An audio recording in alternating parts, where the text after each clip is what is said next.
नमस्कार, मैं हूं माधवी और आप देख रहे हैं स्वामी न्यूज। और अब समाचार विस्तार से। द्वितीय अखिल भारतीय महाराजा दाहरसेन मेमोरियल शूटिंग चैंपियनशिप का उद्घाटन कार्यक्रम लोहागल रोड स्थित करनी स्पोर्ट्स शूटिंग एवं एडवेंचर एकेडमी में आयोजित किया गया। देश भर से भाग लेने आए निशानेबाजों ने प्रतियोगिता में भाग लिया। 4 दिवसीय चलने वाली इस प्रतियोगिता में 500 से अधिक शूटर्स भाग ले रहे हैं। द्वितीय अखिल भारतीय महाराजा दाहरसेन मेमोरियल शूटिंग चैंपियनशिप का उद्घाटन नगर निगम अजमेर की मेयर ब्रजलता हाड़ा द्वारा किया गया। कार्यक्रम लोहागल रोड स्थित करनी स्पोर्ट्स शूटिंग एवं एडवेंचर एकेडमी में आयोजित द्वितीय अखिल भारतीय महाराजा दाहरसेन मेमोरियल राइफल शूटिंग प्रतियोगिता के उद्घाटन समारोह की मुख्य अतिथि मेयर श्रीमती ब्रजलता हाड़ा ने देश भर से भाग लेने आए निशानेबाजों को संबोधित करते हुए कहा कि खेल स्पर्धाओं में सफलता असफलताएं सिक्के के 2 पहलू होते हैं। खेल जहां एक और दोनों को स्वीकार करना सिखाते हैं, वहीं दूसरी ओर पढ़ाई के दबाव को भी दूर करते हैं। युवाओं को पढ़ाई के साथ ही खेलकूद की गतिविधियों में भी भाग लेना चाहिए। उन्होंने सभी से कहा कि पूरी एकाग्रता से प्रतियोगिता में भाग लें। इससे पूर्व आयोजन समिति के संरक्षक कमल प्रकाश कृष्णानी ने सभी अतिथियों का स्वागत करते हुए 4 दिवसीय प्रतियोगिता की जानकारी दी। इसमें देश भर से 500 से अधिक शूटर भाग ले रहे हैं। प्रतियोगिता 28 से 31 दिसंबर तक आयोजित की जाएगी। समारोह की अध्यक्षता करते हुए डॉक्टर प्रियशील हाड़ा ने कहा कि इस तरह के आयोजन खेलों का नया माहौल देंगे। विशिष्ट अतिथि पूर्व उप महापौर संपत साकला ने कहा कि वर्तमान में खेलों में युवा अपना कैरियर बना सकते हैं। हिम्मत सिंह ने बताया कि प्रतियोगिता में 5 वर्ग होंगे। इनमें 12 वर्ष से नीचे लिटिल चैंप, 16 वर्ष से नीचे सब यूथ और 19 वर्ष से नीचे यूथ वर्ग, 21 वर्ष से नीचे जूनियर वर्ग और 21 वर्ष से अधिक आयु वर्ग सीनियर के सभी प्रतिभागी भाग ले रहे हैं। समारोह में पूर्व राष्ट्रीय शूटर भीलवाड़ा की शिवांगी कानावत, ग्राम पंचायत गोला की सरपंच सुमन कंवर, सुनील झा, विनीत लोहिया, दीपक सिंह राठौर, निर्मल सिंह, तकनीकी अधिकारी एवं प्रशिक्षक मनोज शर्मा अतिथि रहे। तो इसमें मैं यही कहूँगी कि आप पूरी एकाग्रता से और लगन से ये खेल खेलें। और साथ ही आज जो देखते हैं अपन बच्चों को पढ़ाई का बहुत ज़्यादा कहना चाहिए कि तनाव रहता है, तो उससे हटकर अगर हम ये खेल की प्रतियोगिता में भी भाग लेंगे तो हमारा थोड़ा सा जो मन है वो डाइवर्ट होता है और खेल की तरफ हम बढ़ते हैं, तो पढ़ाई के साथ साथ हम ये भी कर पाते हैं। तो आप सभी को मैं बहुत बहुत बधाई दूंगी। और आप जो आज जो जीतेंगे, फर्स्ट आए, सेकंड आए, थर्ड आए। एक बैठक कर रहे थे, पृथ्वीराज जी की एक बैठक कर रहे थे, उसमें डॉक्टर साहब भी उपस्थित थे उस कार्यक्रम में। उस कार्यक्रम के अंदर हमारे बीच में हिम्मत सिंह जी आए कि साहब हम राइफल शूटिंग और तीरंदाजी का कार्यक्रम करना चाहते हैं। उस समय प्रतियोगिताएं बहुत कम होती थी, 2 ही 3 प्रतियोगिताएं होती थी, परंतु उस समय आप आके जुड़े, विनीत जी से बातचीत की तो विनीत जी ने कहा यदि इन सब चीज़ों को जोड़ा जाए, तो औकार सिंह जी लखावत साहब ने उस समय सहमति दी और कहा कि नहीं, इस कार्यक्रम में यदि जोड़ा जाए तो हम लोग इस ऊंचाइयां बड़े रूप से छू सकते हैं। वो बात करते करते आज 9-10 वर्ष हो गए और 9-10 वर्ष से लगातार वो प्रतियोगिता होती आ रही है। पिछले वर्ष बातचीत हुई कि भाई महाराजा दाहरसेन के ऊपर भी कोई प्रतियोगिता की जाए, तो प्रतियोगिता के अंदर ये प्रतियोगिता प्रारंभ हुई। देखिए, कार्यक्रम में कोई भी प्रतियोगिताएं, बच्चों अलग अलग क्षेत्र में आप जाते हैं तो बहुत सारी जगहों पे प्रतियोगिताएं होती हैं। उन प्रतियोगिता में आप प्रथम भी आते हैं, द्वितीय भी आते हैं और तृतीय भी आते हैं, परंतु आप खेल किसके लिए रहे, ये आपको सबसे बड़ी चीज सोचनी होगी। जिस सम्राट सिंधुपति महाराजा दाहरसेन के लिए प्रतियोगिता कर रहे हैं, इनका 1313 वर्ष पूर्व बलिदान हो गया, 1313 साल पहले बलिदान हो गया।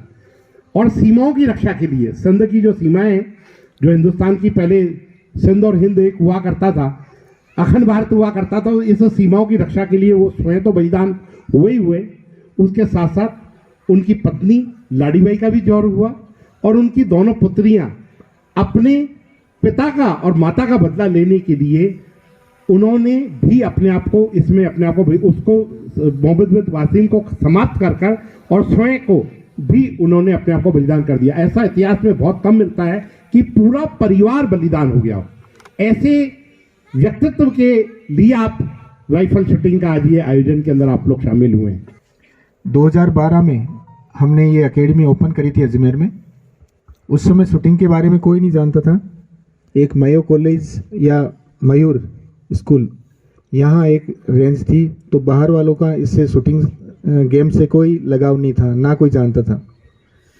ये शूटिंग गेम दूसरे गेम से इसलिए अलग है कि दूसरे जो गेम्स होते हैं उसमें कुछ ही बच्चे जो चुने जाते हैं, 4 या 5 या टीम वर्क जो जितने टीम में होते हैं बच्चे वो चुने जाते हैं। जबकि शूटिंग गेम्स में एक क्वालिफाई स्कोर होता है, जो बच्चा क्वालिफाई पूरा स्कोर अर्जित करता है वो आगे के लिए, जैसे डिस्ट्रिक्ट खेला तो स्टेट के लिए, स्टेट से फिर प्री नेशनल वगैरह। और शूटिंग गेम में बहुत सारे गेम हैं जो आपको, अगर कोई भी बच्चा या शूटर 1 साल तक मन लगा के उसमें प्रैक्टिस करे या मन लगा के उसका मतलब गेम्स की तैयारी करे तो ज़रूर वो 1 साल में नेशनल खेल के आराम से आ सकता है। अगर नेशनल जो बच्चा खेल के आया है उसमें स्टेट गवर्नमेंट या केंद्रीय गवर्नमेंट की तरफ से उसको हर सर्विस में कुछ ना कुछ फ़ायदा है या कुछ परसेंटेज उसको गेम्स के मिल जाते हैं, जिससे उसकी सर्विस में बहुत ज़रूरी है। करनी शूटिंग रेंज द्वारा, जैसे मैं तो यहाँ आज पहली बार ही आया हूँ, लेकिन नाम बहुत सुना था कि, और उत्साह भी था मन में, एक सोच भी थी कि भाई करनी शूटिंग रेंज हमारे शहर में है और शूटिंग एक अलग हटके कार्यक्रम रहता है, एक अलग हटके प्रतियोगिता है। जैसे रूटीन प्रतियोगिताओं को लेकर के और जो सब में मन में रहता है, जैसे क्रिकेट है, सबका शौक क्रिकेट ही क्रिकेट रहता है, या कबड्डी है, 2-4 खेलों से ज़्यादा हम बढ़ ही नहीं पाते। तो एक अलग खेल है और एक अलग सोच है, आगे बढ़ने की बहुत संभावना है, आगे बहुत अच्छे अच्छे मौके भी मिलते हैं।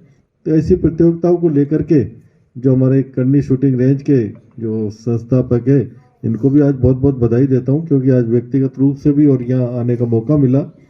और हमारे कमल प्रकाश जी जो महाराजा पृथ्वीराज चौहान जयंती के उपलक्ष्य में शूटिंग प्रतियोगिता सालों से कराते आ रहे हैं और उत्साहवर्धन हमारे बच्चों का भी रहता है और बच्चों को एक मार्ग मिला, एक आगे बढ़ने का मौका मिला। जो शूटिंग राइफल करनी शूटिंग रेंज हमेशा चाहता है कि मेरे प्रांगण में हो, परंतु इनको जब भी हमने आग्रह किया, आपने कहा जहाँ बोलो वहाँ कार्यक्रम, तो चाहे वो दारसेन जी के जीवनी के ऊपर हो, चाहे सम्राट पृथ्वीराज चौहान जी के जीवनी पर हो, आपने हमेशा प्रतिस्पर्धा के रूप में इस शहर को कुछ ना कुछ देने का प्रयास किया है। मैं आपको इस अवसर पर बहुत बहुत साधुवाद, बहुत बहुत आभार, बहुत बहुत धन्यवाद। आप सब लोग जब लक्ष्य लेकर चलेंगे तो लक्ष्य के पास तक पहुंचेंगे। अगर आप लक्ष्य तय नहीं करेंगे तो हो सकता है आप कहीं भटक जाएंगे। आज भारत की जो परिस्थिति है, आज भारत को विश्व स्तर पर एक शक्तिशाली देश जाना जाता है। भारत के अंदर G20 जैसी सभाएं होती है, वैश्विक सभाएं होती है, ये हमारा सौभाग्य है। और आप सभी लोगों को ये जानकर खुशी होगी कि ओलंपिक संघ के द्वारा 2036 के अंदर भारत के अंदर ओलंपिक्स होने वाले हैं और इस बात की आप सभी लोगों को शुभकामनाएं।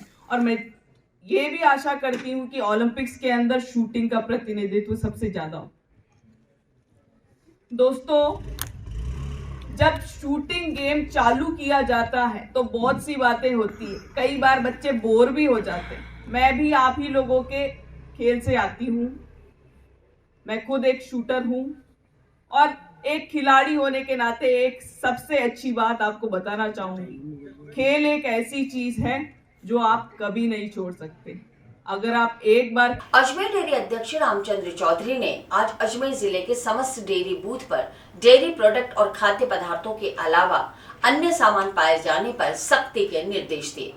डेयरी अध्यक्ष रामचंद्र चौधरी ने जानकारी देते हुए बताया कि डेयरी बूथ्स पर दूध दही के अलावा ब्रेड, बिस्किट्स, चॉकलेट्स इत्यादि सामान रख सकते हैं। इसके अलावा अन्य व्यावसायिक गतिविधियों का सामान पाए जाने पर पहले दुकानदार के साथ समझाइश की जाएगी, उसके बाद निरस्त करने की कार्रवाई भी की जाएगी। अजमेर डेयरी अध्यक्ष रामचंद्र चौधरी ने आज अजमेर जिले के समस्त डेयरी बूथ पर डेयरी प्रोडक्ट और खाद्य पदार्थों के अलावा अन्य सामान पाए जाने पर सख्ती करने के निर्देश दिए।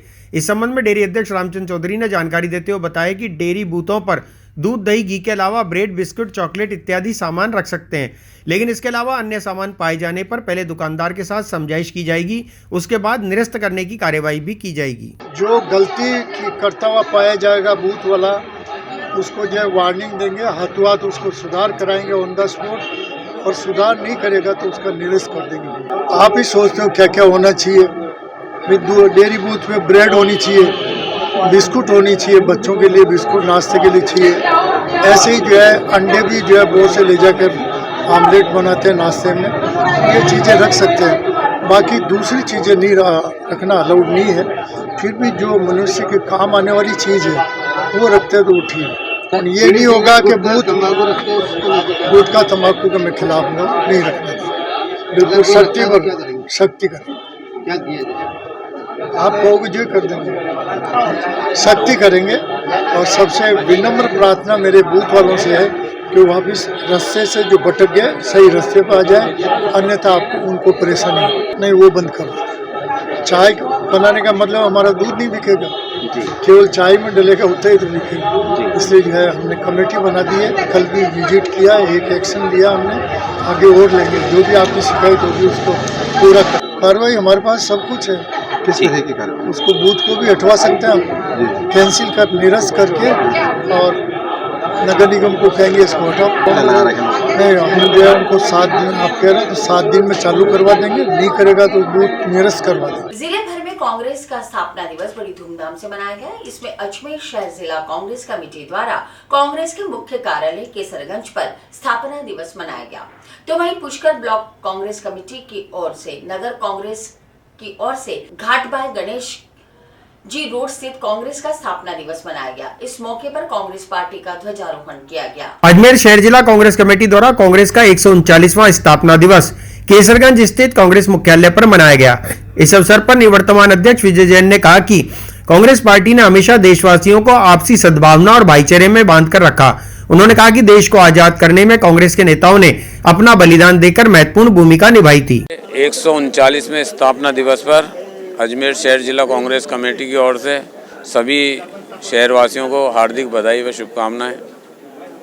आज हमारे यहाँ जिला मुख्यालय पर जो है, हमारे कार्यालय पर झंडारोहण कर हमारे साथ वरिष्ठ कांग्रेस जनों के साथ हमने यहाँ जो है 139वां हमारा स्थापना दिवस मनाया है। कांग्रेस का 139वां स्थापना दिवस, साथ में देश को हम जो याद दिला रहे हैं, हमारे उन साथियों को याद दिला रहे हैं जिन साथियों ने कभी नहीं देखा कि कांग्रेस का बलिदान क्या रहा देश के लिए। उन लोगों को, जिन लोगों को अभी जो परसेंट में सरकार है, उन्होंने जिस तरह तोड़ मरोड़ के जो छवियां पेश की हैं, उन सबों को यहाँ एक हमने जो है बात रखी कि उन सब के बीच में जाकर हम उनको वास्तविकता से अवगत कराएं। क्योंकि जिस तरह हमारे देश के अंदर इस वक्त अराजकता की स्थिति है, जिस तरह हमारे देश के अंदर जाति के नाम पर, धर्म के नाम पर और मजहब के नाम पर जो है राजनीति की जा रही है, ऐसा कांग्रेस पार्टी ने ना तो कभी विचार रखा और ना कभी चाह। हमारे देश को एकता और मजबूती के सूत्र में बांधकर और हमारे उन नेताओं ने अपने बलिदान देकर देश को जो आज़ाद कराया, वह सदैव स्मरणीय रहेगा।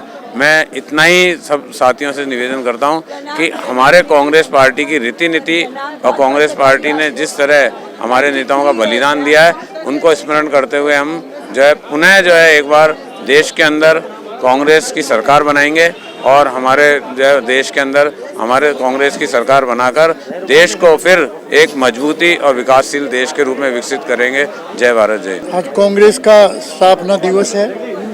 गर्म जोशी से शहर के हमारे सब कार्यकर्ता मना रहे हैं। विजय जैन जी ने शानदार प्रोग्राम रखा है। आज के दिन हम यही प्रेरणा लेते हैं और प्रण लेते हैं कि आने वाले लोकसभा चुनाव में राजस्थान में लोकसभा की सीटों में बहुमत कांग्रेस पार्टी को दिलाएंगे, अजमेर की सीट को भी जीतेंगे और हिंदुस्तान में कांग्रेस की सरकार बनेगी। राहुल जी देश के प्रधानमंत्री बनेंगे, ये मैं आत्मविश्वास से कहना चाहता हूँ। ये होगा। बीजेपी का जितना चरम पे जा सकता है वो चला गया। अब ये राम मंदिर के सिवाय इनके पास कुछ रहा नहीं। ये भी 22 जनवरी को ख़त्म हो जाएगा। तो आगे कोई देश के विकास का इनके पास प्रोग्राम नहीं।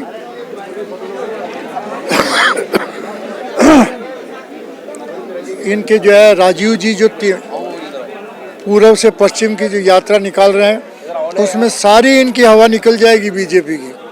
उन्होंने कहा कि हम आर्थिक न्याय, सामाजिक न्याय और राजनीतिक न्याय 3 बिंदुओं पे हम कर रहे हैं और तीनों बिंदुओं पर बीजेपी के पास कोई कार्यक्रम नहीं है। मैं उम्मीद करता हूं कि कांग्रेस पार्टी उनकी यात्रा के बाद में मजबूत होगी। नक्शे में अभी बता रहे हैं यदि अजमेर होके जाएगी। पुष्कर ब्लॉक कांग्रेस कमेटी और नगर कांग्रेस की ओर से आज भटबाई गणेश जी रोड स्थित कांग्रेस नेता प्रमोद पाराशर के फार्म हाउस पर कांग्रेस का स्थापना दिवस मनाया गया।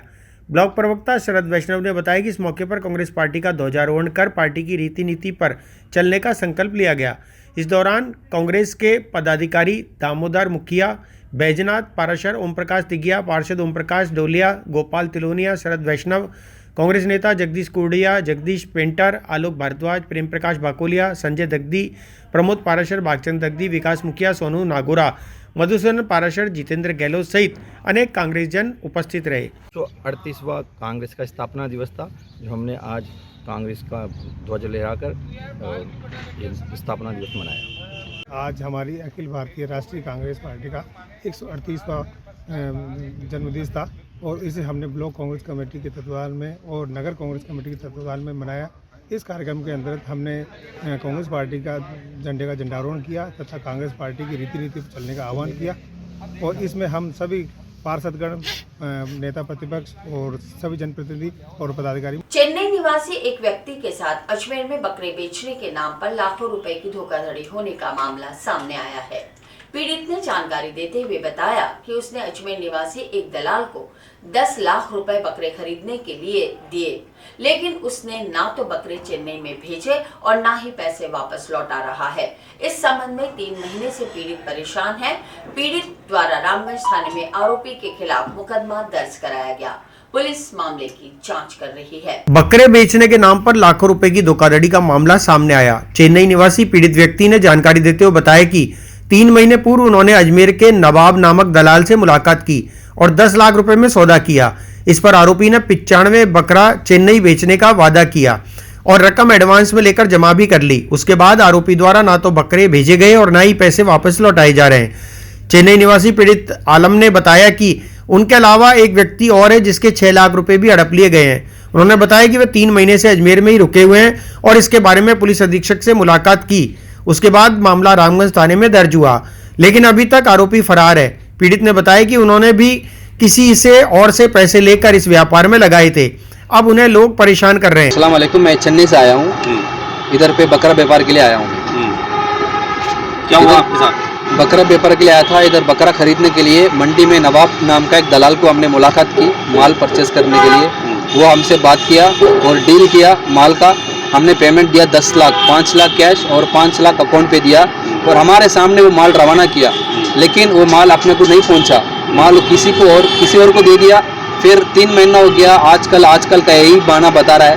फिर वो अच्छा आदमी समझ के दूसरे एक बंदे को भी हमने रेफर किया था, भाई अच्छा बंदा है, ये माल देगा।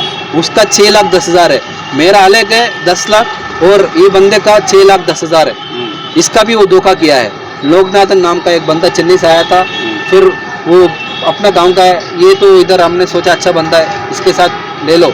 फिर वो खा के बैठा है 6 लाख 10 हज़ार और मेरा 10 लाख, पूरा 16 लाख। और उसके साथ 25 बकरे हमने जो मेल किया था उसका भी लाजवाब है, वो भी खा के बैठा है। उसका कोई रिस्पांस नहीं, कुछ नहीं। आजकल बोल के ऐसे देता था। फिर हमने पुलिस पे कंप्लेंट दे दिया ना, अभी बोल रहा है दे दिया मतलब ऐसे ही मुंह से बोल रहा है, कोई सबूत नहीं। थाने पे भी वो आके पेश नहीं हो रहा है। सिर्फ एक बार आया था, उसके बाद 1 महीना हो रहा है। पुलिस रोज फ़ोन कर रही है, फ़ोन उसका बार स्विच ऑफ हो रहा है, उसका भाई आ रहा है। 3 महीना हो गया ये वाक़या होके। डायरेक्ट XP ऑफिस पे जाके हमने पेश होके उधर पे कंप्लेंट दिया। फिर वहाँ से रामगंज थाने पे वो कंप्लेंट आई थी। क्या चाहते हो आप?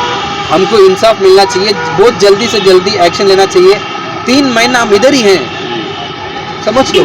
3 महीने से 3 महीना हम इधर ही हैं। घर से फ़ोन आ रहा है, परेशान होता है। पेमेंट बाहर वालों का है, वो हमको बहुत परेशान करते हैं। तो आप चेन्नई में क्या करते हो? बकरे का व्यापार करते हैं। व्यापार इधर से लेके जाके उधर देते हैं बकरा। कितने बकरों का व्यापार मतलब सौदा हुआ था आपका? हमका हुआ था 10 लाख का। टोटल कितने बकरे थे आपके? पूरा के 95 बकरे थे आपके। 95 के बकरे थे। यहाँ से अपना सामने रवाना किया, ठीक है हमने सोचा ठीक है चल जाएगा, लेकिन वो एक ही बंदा था नवाब नाम का। हाँ 6 लाख इनके और 10 हाँ 6 लाख इनके थे। मैंने डील किया पहले, फिर अच्छा ये भी उसके साथ ये भी आए थे, फिर इनको भी हमने रेफर किया था, भाई अच्छा बंदा है, इसे माल ले लो।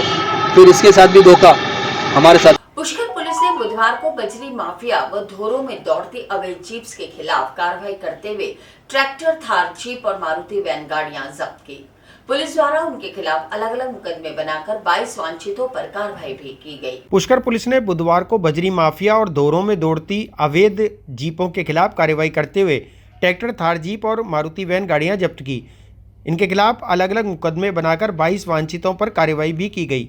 मामले की जानकारी देते हुए सीआई राकेश यादव ने बताया कि पुष्कर क्षेत्र में लगातार अवैध बजरी परिवहन और अवैध रूप से संचालित होने वाली गाड़ियों की जानकारी मिल रही थी, जिससे हादसा होने की भी आशंका थी।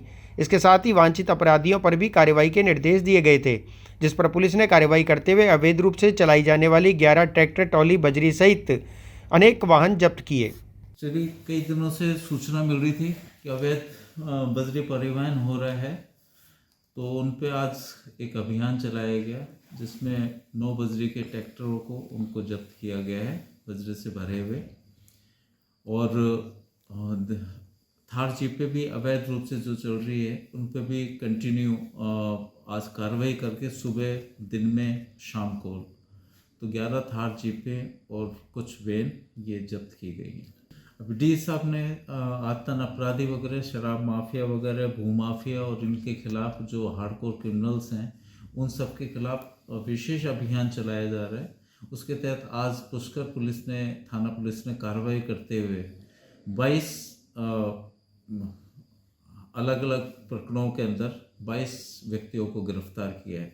नहीं, बिल्कुल थार जीप पे तो कंटिन्यू ही लगातार अभियान चलेगा, क्योंकि 31 तारीख को देखते हुए दिसंबर पे उसको लेके एक तो शराब पे, अगर ड्रग्स, एनडीपीएस की कार्रवाई और थार जीपों पे, क्योंकि पुलिस की पहली प्राथमिकता है लोगों की सुरक्षा, और थार जीप से पहले भी हादसे हो चुके हैं और वापस उसकी पुनरावृत्ति नहीं हो, इसलिए कंटिन्यू ये कार्रवाई जारी रहेगी और इसको पूरा तरीके से रोकने की कोशिश। देश की राजधानी दिल्ली स्थित इजरायली दूतावास के पीछे विस्फोट के बाद देश भर में सुरक्षा एजेंसी सतर्क हो गई हैं।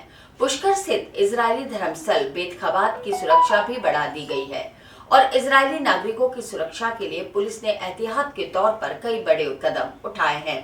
आज सीआई राकेश यादव ने बेत खबात की सुरक्षा का जायजा लेकर आवश्यक दिशा निर्देश दिए। देश की राजधानी दिल्ली स्थित इजरायली दूतावास के पीछे विस्फोट के बाद देश भर में सुरक्षा एजेंसियां सतर्क हो गई हैं। पुष्कर स्थित इजरायली धर्मस्थल बेत खबात की सुरक्षा भी बढ़ा दी गई है और इजरायली नागरिकों की सुरक्षा के लिए पुलिस ने एहतियात के तौर पर कई कदम उठाए हैं। आज सीआई राकेश यादव ने बेत खबात की सुरक्षा का जायजा लेकर आवश्यक दिशा निर्देश प्रदान किए। सीआई राकेश यादव ने बताया कि दिल्ली में इजरायली दूतावास के पीछे विस्फोट के बाद पुष्कर में इजरायली धर्मस्थल की सुरक्षा डबल गार्ड कर दी गई है। साथ ही सूचना तंत्र को भी डबल कर दिया गया है। आईबी सहित दूसरी गुप्तचर एजेंसियां भी सुरक्षा की मॉनिटरिंग कर रही है। होटलों और रेस्टोरेंट की जांच की जा रही है। देखिए, यहाँ पर पहले से सुरक्षा बंदोबस्त, चौक चौबंद बढ़ाए गए थे और इजरायली दूतावास पे जब उस पीछे जो हमला हुआ उसके बाद यहाँ पर जस्ट गार्ड है वो डबल कर दी गई है। आज सूचना तंत्र को मजबूत किया गया है। इसके साथ साथ आसपास के जितने भी होटल्स हैं उनकी रूटीन बेसिस पे चेकिंग होती रहती है और समय समय पर श्रीमान एसपी साहब, एडिशनल एसपी साहब और सीओ साहब वो भी कंटिन्यू बेत खबात का निरीक्षण करते रहते हैं और रोज़मर्रा पे वो डायरेक्शन पूछते हैं, मेरे से खुद से लेते हैं कि क्या स्थिति है। तो आईबी खुद भी यहाँ पर है। आईबी भी अपना सूचना तंत्र के हिसाब से वो भी यहाँ पर कंटिन्यू अपना जाप्ता है। उनके भी अधिकारी वो अपने स्तर पर सूचना संकलन कर रहे हैं और यहाँ पर आने जाने वाले संदिग्ध व्यक्तियों पर वो निगाहें रखी जा रही है। इजराइल पर्यटकों से सबसे हम अनुरोध करते हैं कि रात को क्या तो झुंड में ये ग्रुप के अंदर जाएं या और 10 बजे बाद ये लोग बाहर घरों के बाद मतलब अपने अपने होटलों में पहुंच जाएं। सड़कों पर अगर घूमना भी हो तो ग्रुप में घूमें और 10 बजे तक ये अपने होटल में पहुंच जाएं। और इस हेतु होटल वालों को भी पाबंद किया हुआ है कि होटल वाले भी ये विशेष तौर पे ध्यान रखें कि 10 बजे तक उनके सभी पर्यटक आ गए हों। अगर नहीं आए तो वो उनकी जिम्मेदारी होगी, वो उन्हें फोन करेंगे। कोरोना के नए वेरिएंट को देखते हुए राज्य सरकार पूरी तरह अलर्ट है। राज्य सरकार के निर्देशानुसार आज सीएमएचओ अनुज पिंगोलिया ने पुष्कर सीएससी का निरीक्षण कर आवश्यक दिशा निर्देश प्रदान किए। निरीक्षण के दौरान कुछ डॉक्टर्स, नर्सिंग स्टाफ सहित दूसरे कर्मचारी नदारद मिले। इस पर नाराजगी व्यक्त करते हुए उन्होंने अस्पताल प्रभारी अभिजीत सोनी से रिपोर्ट भी मांगी। राज्य सरकार के निर्देशानुसार आज सीएमएचओ अनुज पिंगोलिया ने पुष्कर सीएससी का निरीक्षण कर आवश्यक दिशा निर्देश प्रदान किए। पिंगोलिया सुबह 9:15 बजे ही अस्पताल पहुंच गए। निरीक्षण के दौरान कुछ डॉक्टर, नर्सिंग स्टाफ सहित दूसरे कर्मचारी नदारद मिले। इस पर नाराजगी व्यक्त करते हुए उन्होंने अस्पताल प्रभारी अभिजीत सोनी से रिपोर्ट मांगी। पिंगोलिया ने अस्पताल की सफाई व्यवस्था पर नाराजगी व्यक्त करते हुए जल्द सुधार के निर्देश दिए। उन्होंने कहा कि अस्पताल में 671 तरह की दवाइयाँ हैं और 35 तरह की जाँच हो रही है और भी सरकार की सभी योजनाओं का लाभ मरीजों को मिल रहा है। प्रभारी अभिजीत सोनी ने बताया कि कुछ स्टाफ छुट्टी पर था और उनकी अर्जी आई हुई है। राज्य सरकार का द्वारा जो निर्देश प्राप्त हुए उसकी अनुपालना में आज हमारे जिला स्तर के सभी अधिकारियों के द्वारा सीएससी, पीएससी और हमारे sub divisional hospital, district hospital उनका निरीक्षण किया गया। इसमें यहाँ पर जो सीएससी पुष्कर में निरीक्षण किया गया, इसमें कुछ नर्सिंग कर्मचारी और एक डॉक्टर अनुपस्थित मिले। उनकी जो कार्रवाई है वो कार्रवाई की जाएगी। इसके साथ ही दवाइयाँ यहाँ पर लगभग 671 तरह की दवाइयाँ जो प्रचुर मात्रा में है, अच्छी संख्या में दवा उपलब्ध है। दवाओं की कोई कमी नहीं है। जाँचें वो सभी प्रकार की जांचें हो रही है और बाकी व्यवस्था यहाँ पर बिल्कुल ठीक है। सफाई व्यवस्था में थोड़ी सी कमी मिली है, उसको सुधारने के निर्देश दे दिए गए। जो जहाँ पर सफाई या जाले लगे हुए थे वो आज ही पालना करके रिपोर्ट हमको शाम तक दे। स्वामी दादूराम साहिब दरबार नगीना बाग स्थित जतोई दरबार में आज डॉक्टर दीपिका मोरियानी द्वारा निःशुल्क शिविर लगाया गया। इसमें आने वाले सभी मरीजों की निःशुल्क जांच कर उन्हें दवाइयां दी गई। इस संबंध में डॉक्टर दीपिका मोरियानी ने जानकारी देते हुए बताया कि पिछले 1.5 साल से प्रत्येक गुरुवार को जतोई दरबार में कैंप लगाया जाता है, जिसमें आने वाले रोगियों को निःशुल्क होम्योपैथिक दवाइयां उपलब्ध कराई जाती हैं। स्वामी दादूराम साहिब दरबार नगीना बाग स्थित जतोई दरबार में आज डॉक्टर दीपिका मोरियानी द्वारा निःशुल्क शिविर लगाया गया। इसमें आने वाले सभी मरीजों की निःशुल्क जांच कर उन्हें दवाइयां दी गई। इस संबंध में डॉक्टर दीपिका मोरियानी ने जानकारी देते हुए बताया कि पिछले 1.5 साल से प्रत्येक गुरुवार को जतोई दरबार में कैंप लगाया जाता है, जिसमें आने वाले रोगियों को निःशुल्क होम्योपैथिक दवाइयाँ उपलब्ध कराई जाती हैं। इसमें पथरी, माइग्रेन, डायबिटीज़, जोड़ों का दर्द, पाइल्स, बालों की समस्या, चर्म रोग इत्यादि से संबंधित रोगी आते हैं, जिन्हें दवा उपलब्ध कराई जाती है। नगीना बाग जतोई दरबार में पिछले 1.5 साल से हर गुरुवार को सुबह 10 बजे से 1 बजे तक डॉक्टर दीपिका मोरियानी के द्वारा दरबार में निःशुल्क जांच और अपने दवाइयाँ होम्योपैथी की दी जाती है, जिसमें आज हर गुरुवार को कम से कम 50, 60, 80 करीबन पेशेंट आकर के लाभ प्राप्त करके जाते हैं। आज भी सुबह 48 पेशेंट आकर के उन्होंने लाभ प्राप्त किया। ये पिछले इस बच्ची के मन में ये भावना है कि मैं दरबार में निःशुल्क सेवाएं दूं। पिछले 1.5 साल से कंटिन्यू हर गुरुवार को यहाँ पे ये आ रही है, अपनी सेवाएं दे रही हैं। ये जो कैंप है जतोई दरबार नगीना बाग में पिछले 1.5 साल से हर गुरुवार को लगाया जाता है और इस कैंप में फ्री होम्योपैथिक दवाइयाँ पेशेंट्स को दी जाती है और इसमें हर तरीके के पेशेंट आते हैं। घुटनों के दर्द के, महिलाओं की जो समस्याएं होती है उसके, हेयर फॉल के, डायबिटीज़, ब्लड प्रेशर, थायराइड, हर तरीके के पेशेंट्स यहाँ पे आते हैं। हाँ, जो दवाइयाँ हम देते हैं वो बिल्कुल फ्री है।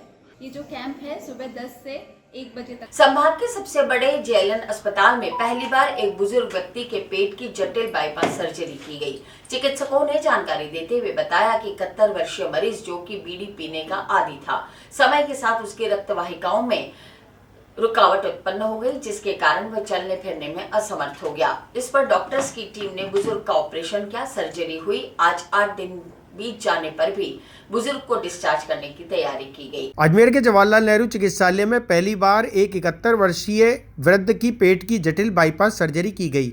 इस संबंध में वरिष्ठ चिकित्सकों ने जानकारी देते हुए बताया कि 71 वर्षीय मरीज जो कि बीड़ी पीने का आदी था, समय के साथ उसकी रक्त वाहिकाओं में रुकावट उत्पन्न हो गई, जिसके कारण वह चलने फिरने में असमर्थ हो गया। उसके पहले CTVS डिपार्टमेंट के डॉक्टर प्रशांत कोठारी को दिखाया, जहां पर उसकी CT एंजियोग्राफी हुई, जिसमें पेट की महाधमनी में रुकावटें कन्फर्म हुई। ऑपरेशन से पहले उसकी एंजियोग्राफी हुई, जिसमें डॉक्टर राकेश मेहला ने दिल की धमनी में छल्ला लगाया। उसके पश्चात डॉक्टर नीरज गुप्ता के सहयोग से लगभग 60,000 का 4 डेकोरम ग्राफ्ट मरीज को चिरंजीवी योजना में निःशुल्क उपलब्ध कराया गया। ऑपरेशन में डॉक्टर वीणा माथुर मैडम और डॉक्टर कुलदीप का निश्चेतन विभाग से सहयोग रहा। सर्जरी के बाद आज 8वें दिन मरीज पूर्णतः स्वस्थ है और डिस्चार्ज के लिए तैयार है। उल्लेखनीय है कि जवाहरलाल नेहरू मेडिकल कॉलेज के प्रधानाचार्य और नियंत्रक डॉक्टर वी सिंह के नेतृत्व में CTVS विभाग नित्य नई कीर्तिमान स्थापित कर रहा है। देखिए, जैसा कि आप पिछले कई महीनों से देख रहे हैं, हमारे अस्पताल में नए ऑपरेशन, नए इलाज लगातार हो रहे हैं। विशेष तौर से कार्डियोथोरेसिक विभाग में, जैसे पहले अपन मिले थे, उसमें ओपन हार्ट सर्जरी भी इन्होंने की थी और वो सक्सेसफुल हुई थी। अजमेर में वो भी पहली बार हुआ था। और अब जो ऑपरेशन हुआ, आपने देखा होगा कि 71 वर्ष के एक वृद्ध हैं जिनको कि स्मोकिंग के कारण से एक बर्जर्स डिजीज नाम की बीमारी होती है, वो उनको बीमारी थी। उसके कारण से क्या है कि धमनियाँ उनकी सिकुड़ जाती हैं और वो ब्लॉक हो जाती हैं और उसके कारण से आदमी चल नहीं पाता है, चलने में दर्द होता है। और इनके साथ साथ इनको हार्ट में प्रॉब्लम थी। हार्ट में इनको स्टंट लगा दिया गया कार्डियोलॉजी के द्वारा और इसके लिए सर्जरी की आवश्यकता थी। तो फिर ये कहीं प्राइवेट में गए होंगे, तो इसने कहा कि भी बाहर चले जाओ, लेकिन ये यहाँ आए, हमारे डॉक्टर प्रशांत कोठारी के पास से मिले, तो उन्होंने कहा कि ऑपरेशन मैं कर दूंगा। पेशेंट को एडमिट किया गया। राज्य सरकार की जो चिरंजीवी स्वास्थ्य बीमा योजना है उसके तहत इसको बुक किया गया और इसका एक सफल ऑपरेशन किया गया। उसमें फिमोरल आयोर्टोफिमोरल बाईपास बोलते हैं, वो इन्होंने एक डेक्रोन का लगाया और उसके बाद में आपने देखा कि मरीज अच्छी तरह से चल रहा है, बात कर रहा है। सबसे बड़ी बात यह है कि यह ऑपरेशन पहले यहाँ कोई करता नहीं था। डॉक्टर प्रसाद ने आने के बाद में ये ऑपरेशन शुरू किया है और मैं उम्मीद करता हूँ कि इस तरह के बहुत से मरीज हैं जो या तो अस्पताल में दिखा नहीं रहे हैं या वो कहीं इधर उधर कहीं जा रहे हैं। तो ये ऑपरेशन सक्सेसफुल होने के बाद में अगर आपके थ्रू ये बात मीडिया में जाएगी, लोगों को पता लगेगी, लोग आएंगे और गरीब लोग जो जिनका एक्सेस नहीं है ऐसी सुविधाओं के लिए, लोग आएंगे और मैं उम्मीद करूंगा कि आने वाले समय में हम इस प्रकार के और इससे बेहतर भी हम ऑपरेशन करेंगे। हम निकट भविष्य में ये भी प्लान कर रहे हैं कि जो सर्जरी, जिसको हार्ट की सर्जरी सबसे बड़ी सर्जरी बोलते हैं, बाईपास सर्जरी, हम निकट भविष्य में वो भी प्लान कर रहे हैं और मैं उम्मीद करूंगा कि हम अगले आने वाले एक डेढ़ महीने या 2 महीने में मिलेंगे। फिर एक बाईपास सर्जरी भी हम यहाँ प्लान कर रहे हैं और वो भी एक अजमेर के लिए, विशेष मेडिकल कॉलेज के लिए एक सौगात जटिल था। और जो हार्ट की बाईपास होती है उससे काफ़ी हद तक ये जटिल हो जाता है, क्योंकि इसमें पूरा एब्डोमेन खुलता है, जिसे कि हम पेट कहते हैं, पूरा खुलता है और लंबा चलता है। आप जब सर्जरी करते हैं और ग्राफ्ट ऊपर वाला जोड़ते हैं पेट की महाधमनी से, तो उस टाइम पे आप क्रॉस क्लैम्प कर देते हैं पेट की महाधमनी, यानी कि नीचे की सप्लाई बिल्कुल बंद हो जाती है। अब हमारे सामने चैलेंज ये होता है कि जैसे ही आपने महाधमनी बंद करी, आपने क्रॉस क्लैम्प करी, नीचे की सप्लाई बंद हुई, तो आपको 40 मिनट के अंदर करना है, वरना पैरों से नीचे का जो है वो सब खत्म हो जाएगा। तो हम उसको एक बार में कर पाए, नए सेंटर पे कर पाए, तो हमें ये बहुत, इसके बाद हमारे हौसले और बुलंद हुए कि हम कर सकते हैं। और बिना किसी सहयोग के हम इधर कर पाए। सारा सामान जितना भी था सर्जरी में प्रयुक्त होने वाला, सर्जरी के बाद वाला, इस बार हमने सर के मार्गदर्शन में किया। सर ने सब, सुप्रिटेंडेंट सर ने हमें ग्राफ्ट उपलब्ध कराया, जो कि काफ़ी कॉस्टली ग्राफ्ट है। इसको देखेंगे तो ये 60 से 70 हज़ार का तो एक ग्राफ्ट ही आता है।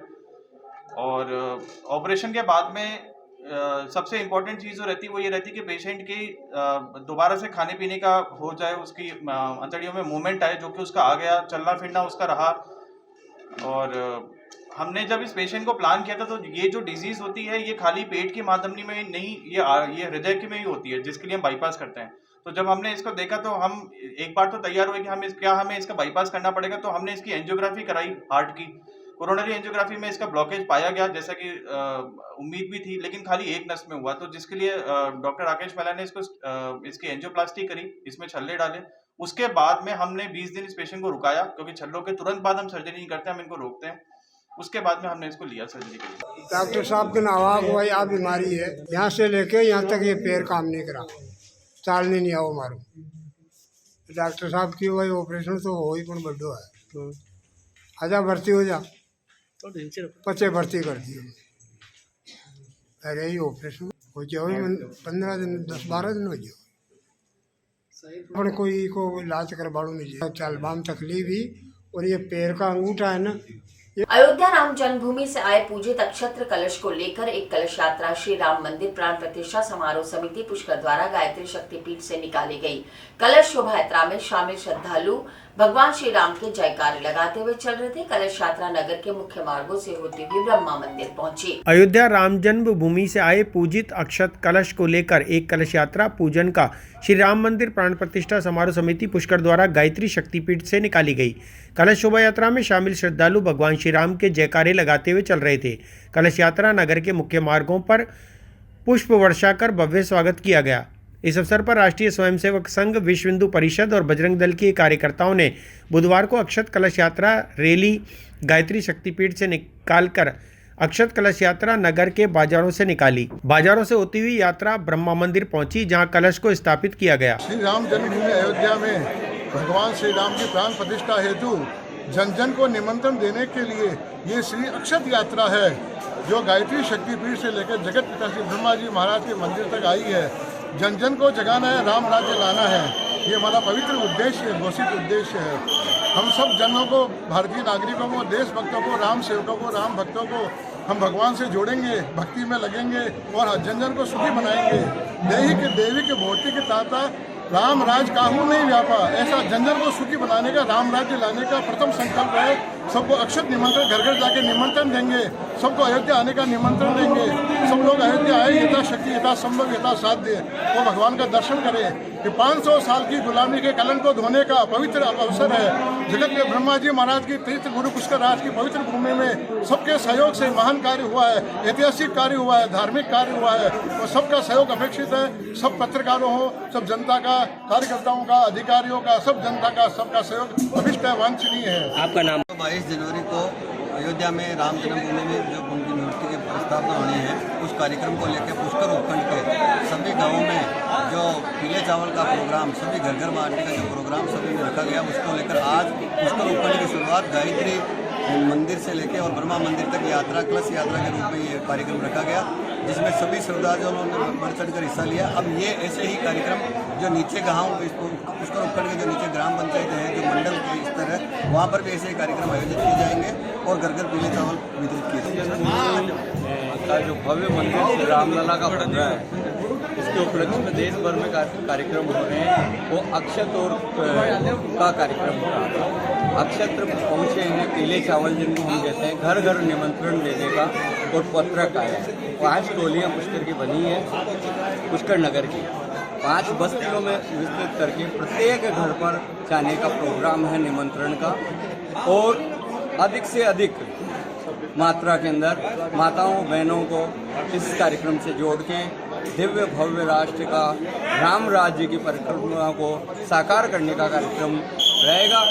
हम यहाँ से अधिक मात्रा में पुष्कर से भी बंधु जाने की तैयारी कर रहे हैं, लेकिन वहाँ की दिक्कत आ रही है, थोड़ी भीड़ ज़्यादा होने के कारण उसको अब नियंत्रित करते हुए धीरे धीरे प्रोग्राम है कि 6 महीने तक हम यहाँ से निकलेंगे। आज हमारे राष्ट्र में भगवान श्री राम का अयोध्या में जो भव्य मंदिर बना, वहाँ से संपूर्ण राष्ट्र को एक निमंत्रण के रूप में अक्षत कलश आज हमारे तीर्थराज पुष्कर की भूमि पर आगमन हुआ और सर्वप्रथम एक शोभा यात्रा के रूप में हमारे जगत पिता ब्रह्मा जी को आकर के आमंत्रित किया गया।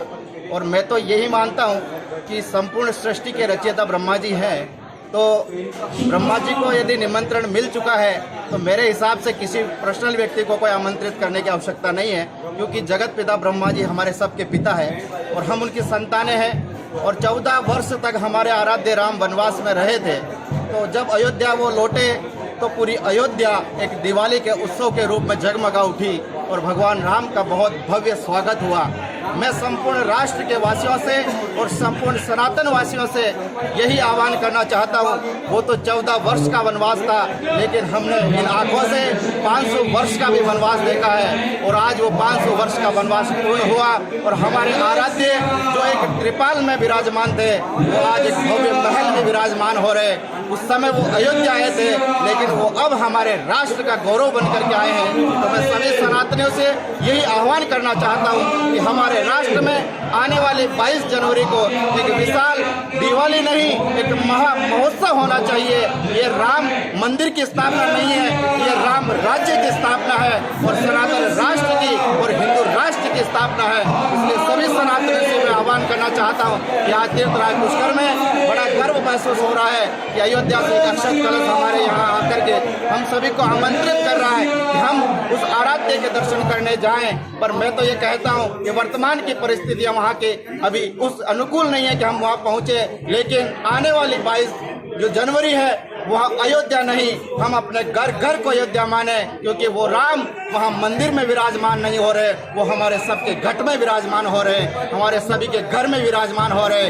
इसलिए आने वाली 22 जनवरी को 1 नहीं, 11 नहीं, 21 नहीं, हर घर घर में कम से कम 108 दीपक जलने चाहिए और हमारे घर में रंगोलियां मने, ऐसा उत्सव मने कि हमारे राम वास्तव में एक वनवास को भुगत करके एक राम राज्य की स्थापना हो रही है। सर्व सनातनी एक भव्य महोत्सव को इस तरह से मनाएं। जय श्री राम। आपका आज का वो कार्यक्रम श्री राम जन्मभूमि और अयोध्या से जो रामलला की मूर्ति का प्रतिष्ठा है, उसी उपलक्ष्य में अब 1 तारीख से लेकर के और 22 जनवरी तक पुष्कर के विभिन्न मंदिरों में, विभिन्न समाज के भवनों में और विभिन्न जो चौराहे हैं वहाँ पर अनेक प्रकार के कार्यक्रम होंगे, जिसमें है भव्य कार्यक्रम 22 जनवरी प्रातः 9:30 बजे ब्रह्मा मंदिर से कलश यात्रा 1100 महिलाओं इसमें वो अपने भाग लेगी और राम दरबार की झांकी सजाई जाएगी।